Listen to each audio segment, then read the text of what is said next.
Imagínate ser una corporación japonesa multimillonaria y tener que cruzar el charco, montar un equipo de abogados y encima gastarte millones de dólares para demandarte a ti misma. Pero bueno, esto no es un chiste, esto realmente pasó. Y es una de las historias más gloriosas, cínicas y representativas de cómo funciona la industria de los videojuegos antes de que se fuera todo al reverendo carajo. Ponete cómodo donde estás, porque la cosa tiene para rato. Así que quédate junto a mí y te cuento cómo fue el día que Nintendo demandó a Nintendo. Sin más que decir, comencemos.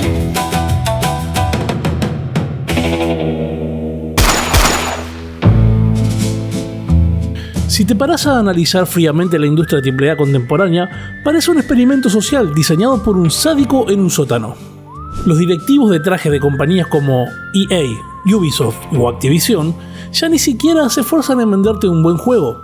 Te venden el concepto abstracto de un juego troceado en 40 pedazos, monetizado hasta el vómito.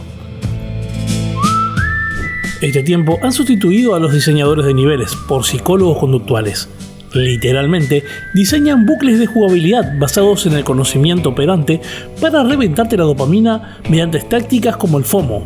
Te obligan a entrar a su juego como servicio todos los malditos días, como si fuera un segundo trabajo no remunerado, solo para farmear unas moneditas virtuales y desbloquear alguna que otra skin de color rojo chillón que a nadie le importa. Y por si el robo a mano armada no fuese suficiente, te meten de nuevo. Para los que no sepan qué es esta aberración, de nuevo no es un simple DRM, para mí es un cáncer digital. Funciona cifrando el código ejecutable y descifrándolo constantemente en tiempo real mientras jugás. ¿Y qué significa esto a nivel de hardware? Bueno, tu CPU está haciendo un esfuerzo titánico y completamente inútil en segundo plano, destrozando el rendimiento, provocando tirones y hundiendo frames por segundo en la miseria. Y todo esto para proteger un juego que, irónicamente, acabará siendo craqueado en 1 o 2 semanas. Pero a ver, hubo un tiempo en el que las cosas no eran así. Hubo una época, el salvaje oeste de los videojuegos, donde las corporaciones no tenían el control absoluto de tu billetera. Un tiempo en el que si una empresa se negaba a venderte un producto, la gente simplemente se lo inventaba. Así que viajemos a los años 80 y 90.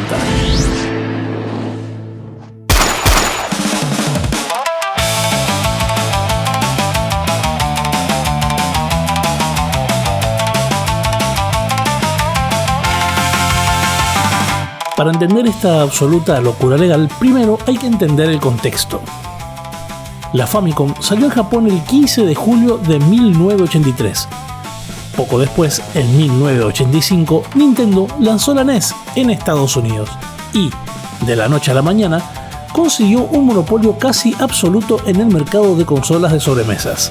En esos momentos eran los reyes del mundo. ¡Soy el rey del mundo! Bueno, ¿y el problema? Y acá se viene lo divertido. A la gran N solo le importaban 2 mercados, Japón y Estados Unidos. Si vivías en Latinoamérica en los años 80, jugar a la NES original era, estadísticamente hablando, un milagro económico. Entre crisis de inflación, altísimos impuestos de importación y leyes proteccionistas absolutamente estrictas, como las leyes de reserva del mercado de Brasil, conseguir una consola oficial era imposible para el 99% de la población. La gente de a pie no tenía ni idea qué demonios era una NES de Nintendo. Para ellos, el mercado estaba dominado por lo que muchos conocemos como contrabando. Y, por sobre todo, por los clones. Y acá es donde entran los verdaderos héroes anónimos de nuestra infancia. Y, podríamos decir, algo ilegales.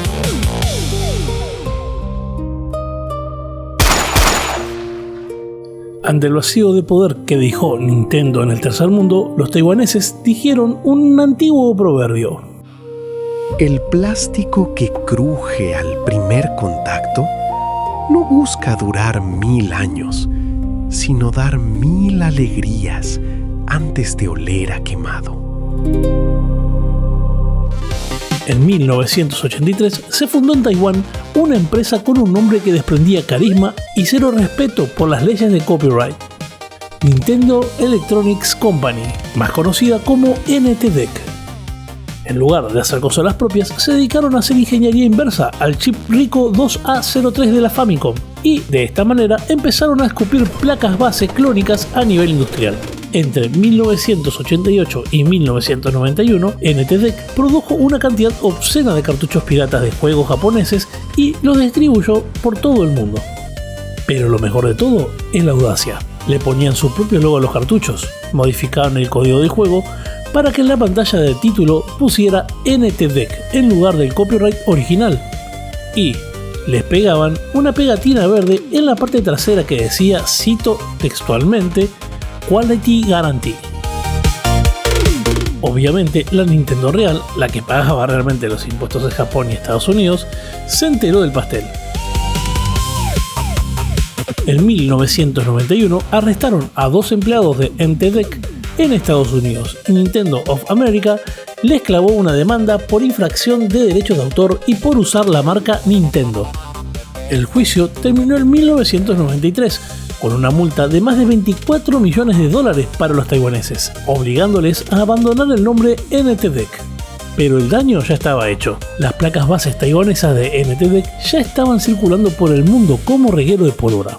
Y fue entonces cuando cayeron en las manos adecuadas en el país adecuado, Venezuela.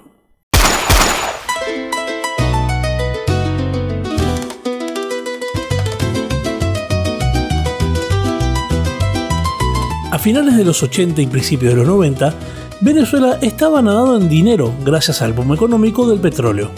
La gente tenía poder adquisitivo y quería tecnología.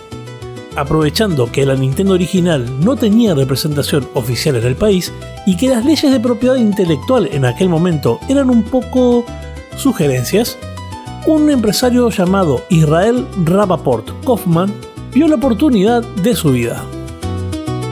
Kaufman, que ya tenía experiencia en el sector vendiendo productos de Atari, algunos legales y otros un poco piratillas, intentó registrar la marca Nintendo en Venezuela en 1987 a través de su empresa Atari Mundial CA. Aunque el primer intento fracasó, al tipo le dio exactamente igual. Fundó Nintendo Venezuela CA y empezó a operar como si fuera el mismísimo Shigeru Miyamoto caribeño. Kaufman compraba el hardware chino suministrado por la mismísima NTDEC y ensamblaba las consolas en Venezuela, pero no se limitaba a vender plásticos baratos. El nivel de detalle de la estafa era puro arte renacentista. Sus cajas genéricas llevaban impreso un sello dorado de calidad de Nintendo. A las placas de las consolas les grababan "Hecho en Venezuela" y vendían adaptadores de cartuchos de 72 a 60 pines con la inscripción oficial de Nintendo Venezuela.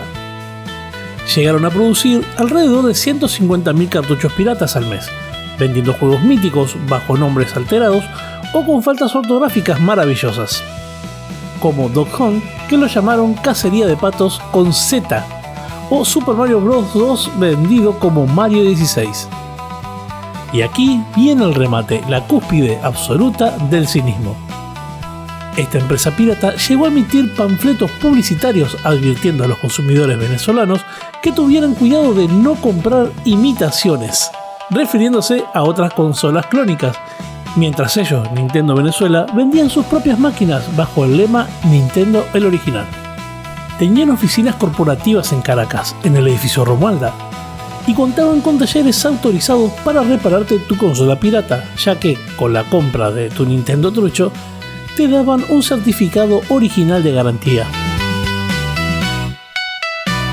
Vendieron más de 1 millón de consolas, se forraron de una manera asquerosa, y claro, el chiringuito era tan grande que era imposible de esconder. En 1992, Israel Kaufman intentó registrar oficialmente la marca por segunda vez. Ese fue el momento en el que a los abogados de Nintendo of America se les atragantó el café. El 27 de julio de 1995, la Nintendo Real presentó una demanda ante el Tribunal Supremo de Justicia de Venezuela contra la Nintendo falsa por infracción de derechos de autor y venta no autorizada. El juicio fue un circo absoluto que se eternizó durante 5 años enteros por culpa de tácticas dilatorias y por problemas con los abogados de la defensa.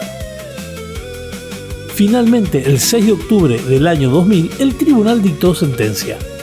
La Nintendo Real ganó y obligaron a la Nintendo venezolana a cesar todas sus operaciones, destruir todo su stock de mercadería falsificada y pagar una multa de 4.450.894,30 bolívares, unos 9 millones de dólares ajustados a la inflación de hoy, por daños y perjuicios.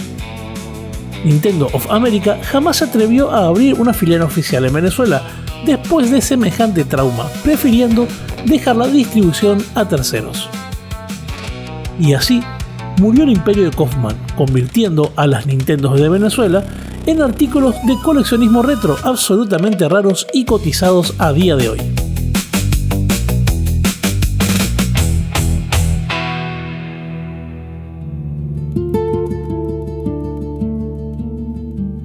Y acá es donde te parás a reflexionar sobre la asquerosa ironía de la industria. En los años 90, un tipo en Venezuela llamado Israel te vendía una consola ensamblada ilegalmente con chips de contrabando taiwaneses. ¿Te cobraba por ello? Sí, pero la consola era tuya. La conectabas a tu televisor de tubo, metías el cartucho pirata de 150 juegos en uno y funcionaba. Nadie te pedía conexión permanente a internet para jugar en solitario. Nadie te cobraba un pase de batalla de $15 para que tu fontanero virtual tuviera una gorra distinta. Era un producto completo, tangible y eterno. Hoy en día, las grandes corporaciones han aplastado a los piratas locales, pero se han convertido ellas mismas en algo infinitamente más depredador. Han legalizado la estafa.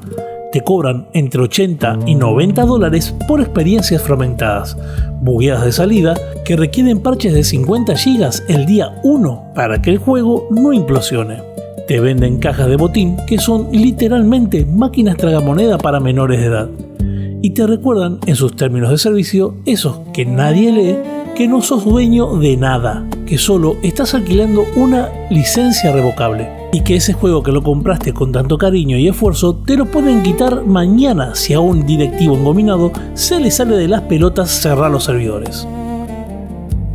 Hemos cambiado a unos contrabandistas caraduras que acercaban los videojuegos al tercer mundo por un oligopolio capitalista que nos asfixia lentamente, nos exprime hasta el último centavo y encima espera que le demos gracias en las redes sociales.